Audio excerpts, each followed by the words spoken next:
Once we have this charted out, the easiest way to do that is to draw each of the letters or the words here. So to write charcoal, 6B, 5B, 4B, 3B, 2B, B, HB, 2H, 3H, 4H, 5H, and 6H.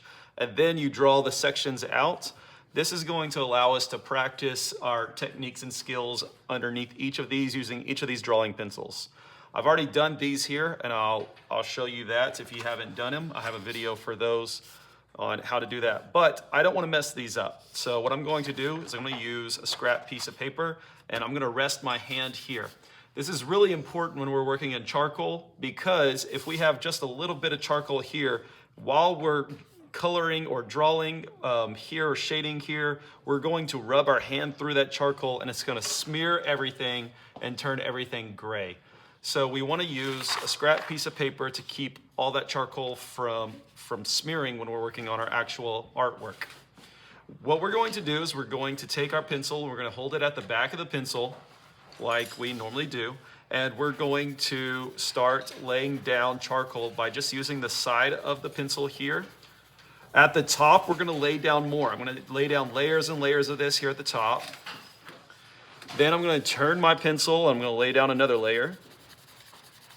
What I'm going to do next is I'm going to try to get as soft as I can and space it out as much as I can. So watch this. I'm just putting it on its side, and I'm just softly kind of spacing this out and letting it fade off like this here. Just as soft as I can. I'm barely touching it. You can see here my pencil is basically just resting in my hand, and I'm just using the side of that charcoal to about halfway down. Then I'm going to just put one or two streaks coming down a little bit further than halfway down, like that. And then here, about 3/4 of the way up, I'm going to lay in just a few more marks, trying to make this slightly darker. Then right here, I'm going to lay in a soft layer. Then as I get to the top, now I'm going to pick my pencil up and lower my hand and grip so that I can get more of an angle, and I'm going to add in more layers. You don't necessarily have to press that hard with charcoals because it'll break very easily, the lead will. So you'll have to constantly be sharpening if you're always breaking it. So I'm not pressing really hard, but I am adding lots of layers here at the very top, just trying to blacken it out. Okay, once I've got this, where it's already kind of fading off, then I'm going to take this. This is called a tortillon, or a blending stump is its nickname, because it's called the blending stump because it blends. So I'm going to start here at the top, and I'm just going to make circles. I'm not coming down here yet. I'm just trying to work in the top. Then I'm going to slightly move over. Now I'm not going to come up here to the top because it has more charcoal up here where it's darker. Then I'm going to slightly move down some. I'm doing this softly. Notice that I'm holding it towards the back. I'm holding it at an angle to where the flat side of this is rubbing up against the paper, not the tip of it, because if you're pressing the sharp side, the sharp tip into the paper, it's going to leave marks. But if you use the flat side, it's going to leave less marks. If you're starting to see some streaks, make sure that you're rotating your pencil in a circular motion, and you can also rotate your entire paper and come at it at a different angle, making like these X's. Still making circles, but turning my paper in different directions so that it kind of makes an X mark. I'm gonna let this softly fade off. Notice I'm not coming back up here to the top, getting darker charcoal. I'm just continuing to softly let that charcoal run out of my tortillon. So it has less and less charcoal on it each time I go down. If I was to come up here to the top, it would pick up darker charcoal and it would allow streaks to be in there. So I'm going to really start adding more layers now that I'm running out of charcoal, but I'm not adding any more pressure. I'm just letting it run out, adding in a bunch of soft layers here. I'm going to pull this all the way down to the bottom. And now I'm basically completely out of charcoal on my tortillon. So it's almost completely white here. I'm going to work my way back up, going the opposite way.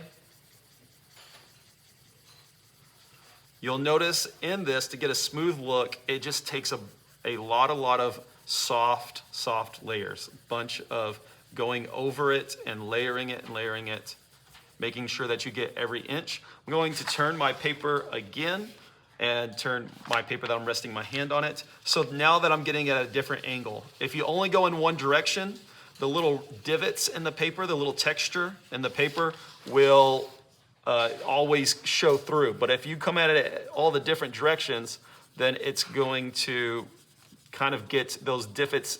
It's going to add pressure in different spots. Okay, now I'm working my way back up,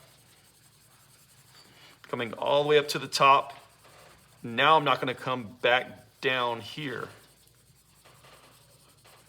Once I've done this and it looks nice and soft, it looks good, it looks all blended. However, now I know I can make it darker here at the top. It's not as dark as it can be.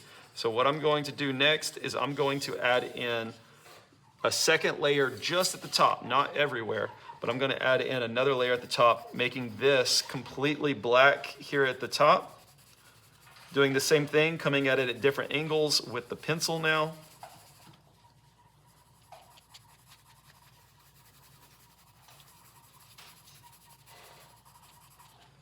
Just at the very top. Then I'm going to blend that in using my blending stump. I'm going to work my way back down a third time.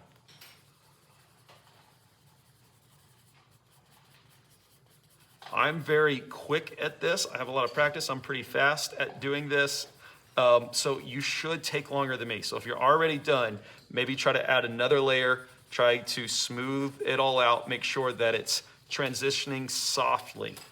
Now, if you've messed up and you've got it too dark down here, we can always come in and erase. We can always come in and erase with a regular eraser or with the kneaded eraser, which is the eraser that stretches.